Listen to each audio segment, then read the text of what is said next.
வரலாற்றை எடுத்து பாருங்க. அலெக்சாண்டர், நெப்போலியன் பல தளபதிகள் வருவாங்க. ஆனா 100க்கும் மேற்பட்ட போர்க்களங்கள்ல அதுல ஒண்ணுல கூட தோற்காத ஒரே ஒரு மாவீரன் இந்த உலகத்துல இருந்திருக்கிறாரு. அவர் யாருன்னு உங்களுக்கு தெரியுமா? அவர் தான் ஹாலித் பின் வலித். அன்னைக்கு உலகத்தையே மிரட்டிட்டு இருந்த ரோமானிய பேரரசு, பாரசீக பேரரசுன்னு 2 மிகப்பெரிய சூப்பர் பவர்ஸையும் ஒரே நேரத்துல நடுங்க வச்சவர் தான் ஹாலித் பின் வலித். மூத்தாக போர்ல மட்டும் ஹாலித் பின் வலித் அவருடைய வீரத்தை எப்படி காட்டினார்னா, சண்டை போடும்போது அவருடைய கையில இருந்து 9 வாள்கள் அடுத்தடுத்து உடைந்து சிதறிச்சு.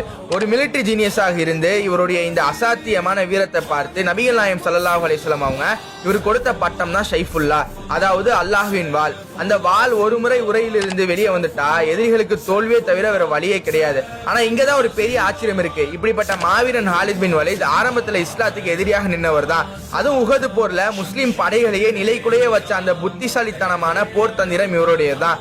இஸ்லாத்தில் மிகச்சிறந்த எதிரியாக இருந்த ஹாலித் பின் வலித் எப்படி இஸ்லாத்தோட மிகப்பெரிய பாதுகாப்பு அரணா மாறினான்னு சொல்லிட்டு நெக்ஸ்ட் வீடியோல பார்ப்போம். மறக்காம லைக் பண்ணிட்டு சப்ஸ்கிரைப் பண்ணி வச்சுக்கோங்க.